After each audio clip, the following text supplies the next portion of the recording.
सफल लोक मैंने एका रहा कहीं पसंद करती जानिज हेले यहाँ अनेक लोक भूल भाव बुझती। कई कहते से माने गर्वित, कई कहते से माने अहंकारी, कई कहते से माने लोकों को घृणा करती। किंतु सत्य यहाँ बहुत गभीर।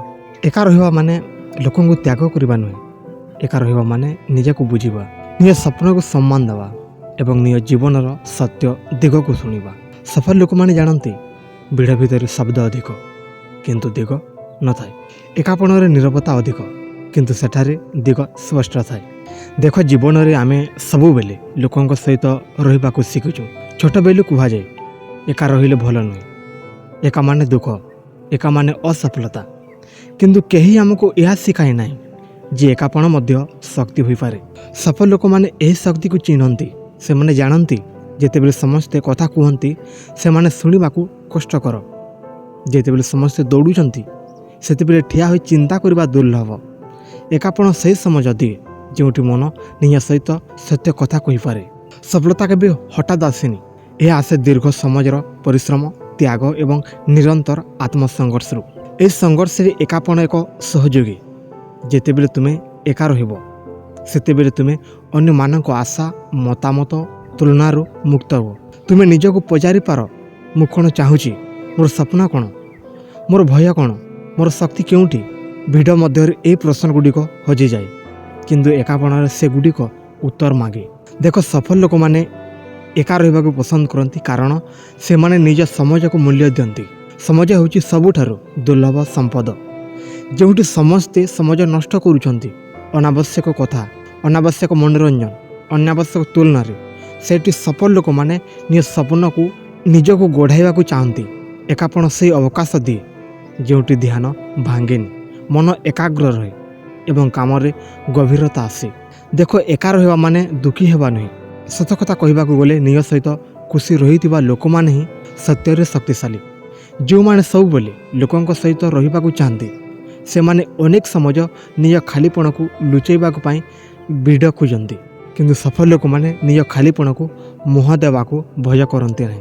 से माने जानती जो दिन तुम्हें निज सहित बसी पार से दिन तुम्हें निजक बुझी पार। एकापण आत्मविश्वास जन्म नहीं थाए। जितेबले तुम्हें सब बेले अनुमान मतरे निर्भर कर से तुम्हें निज शब्द दुर्बल हो जाए। किंतु एकापण तुम्हें निज शब्द को शुणा शिख। तुम्हें निज निष्पत्ति निजे नेबाक शिख। भूल कले मध्य तुम्हें जान यह मोर भूल एवं मु याठारु शिखिबी। यह मनोबल ये आटिट्यूड ही सफलता को आनी थाए।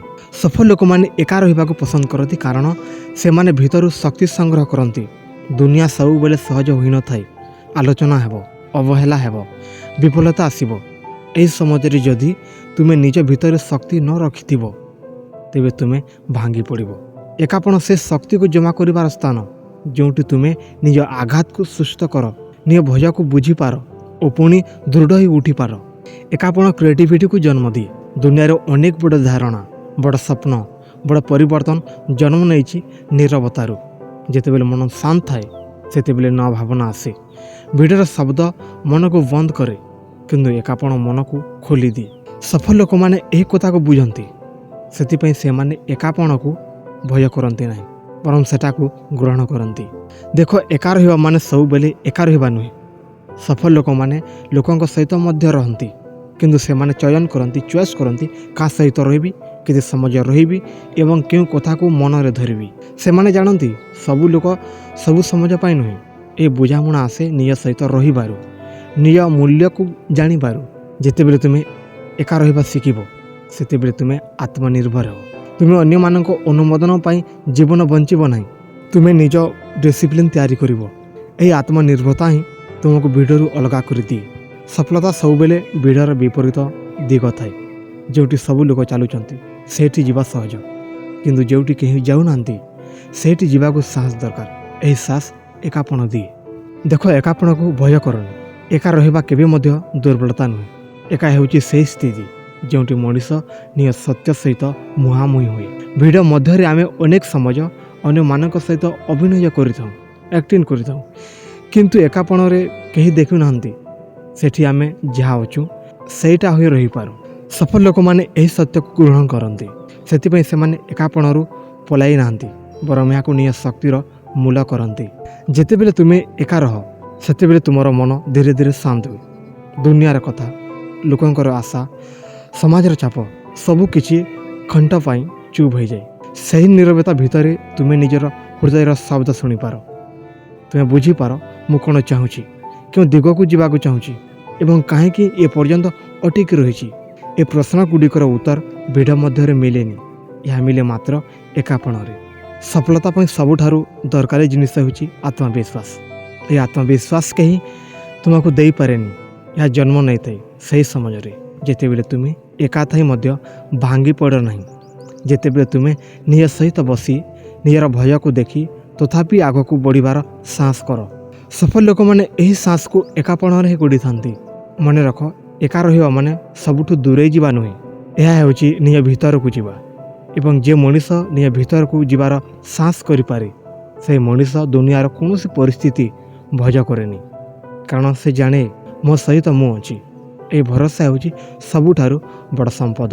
ଜୀବନରେ ଏମିତି ସମୟ ଆସିବ ଯେତେବେଳେ କେହି ତୁମକୁ ବୁଝିପାରିବେ ନାହିଁ, ତୁମର ପରିଶ୍ରମକୁ ଅଣଦେଖା କରାଯିବ, ତୁମର ସ୍ୱପ୍ନକୁ ମଜାକ କରାଯିବ।